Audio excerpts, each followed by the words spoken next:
Greetings, all of you. My dear sisters and brothers and my dear friends, a warm welcome to all of you from your Pastor Yeti. Meditations with our beloved Teresa of Avila, the shining sun. It should be kept in mind here that the shining sun that is in the center of the soul, does not lose its beauty and splendor. It is always present in the soul, and nothing can take away its loveliness. But if a black cloth is placed over a crystal that is in the sun, obviously the sun's brilliance will have no effect on the crystal, even though the sun is shining on it. Teresa was shown the brilliance of the castle, how a sun was shining in the center, its light spreading to all rooms. But she also saw that the other rooms of the castle had little light, and that the further away they were from the center, the darker they became. She was aware that although the light continued to shine, it was as if the soul was unable to enjoy and partake of its great brilliance and beauty. How sad, she said, for a soul to be separated from the light. How disturbed the senses became when deprived of their life-giving source. In what ways do we separate ourselves from the shining sun? One of the most common ways to dull this inner sun is by failing to give love. And when we are not giving love, it is usually because we are too absorbed in our own needs.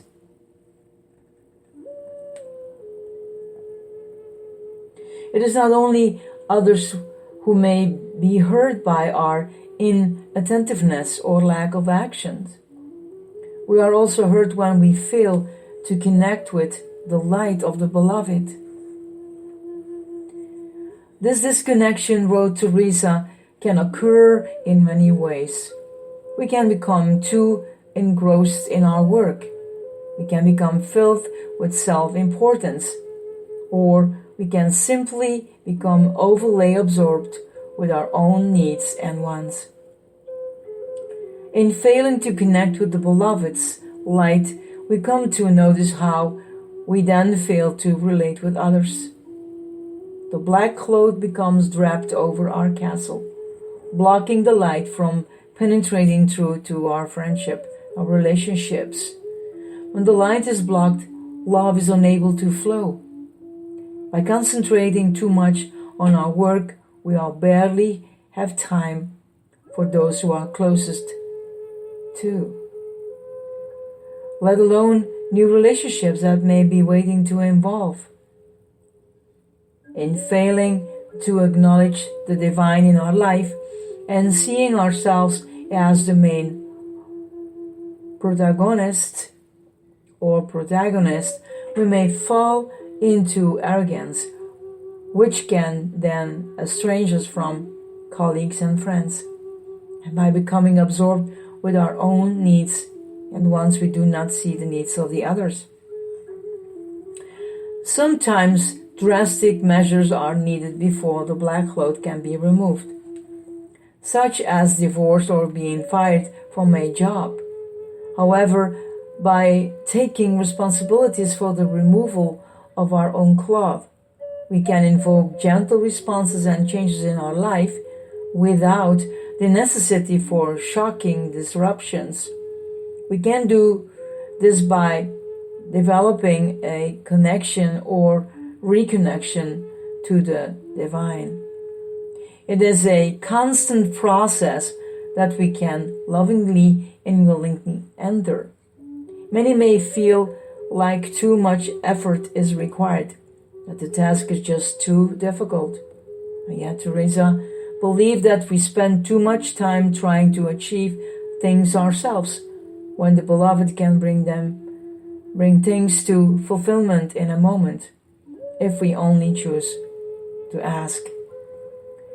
Do we wish to allow the shining sun to penetrate through to all our rooms?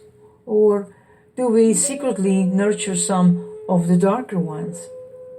Let us pray for the illusion of darkness to be shed and for the eternal light to shine from deep within our souls, nurturing us and those we meet on our journey.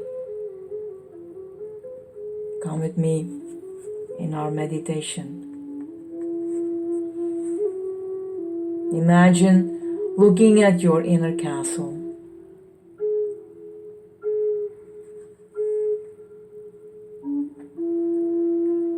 Feel the sun's brilliance as it shines from the center.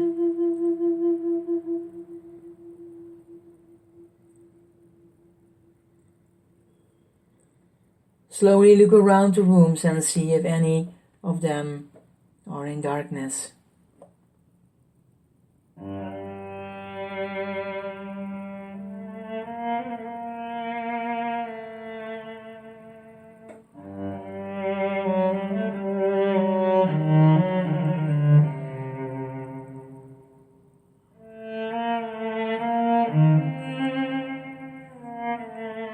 If they are, ask for the light to gently penetrate that room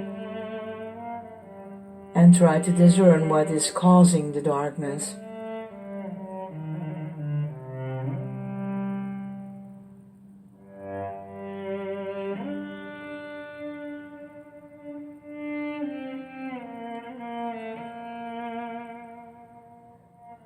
Ask for the great love to shine all the way through.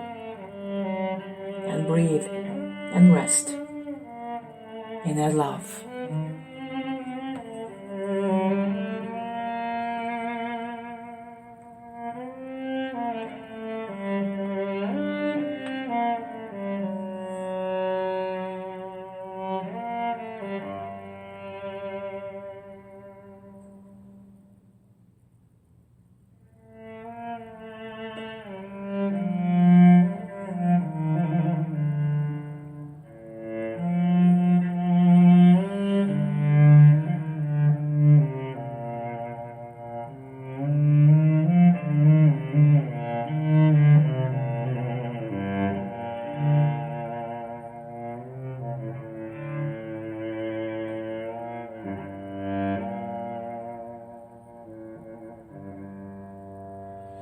May you find peace within, my dear ones. Blessings to all of you. This is your Pastor Yeti. Bye.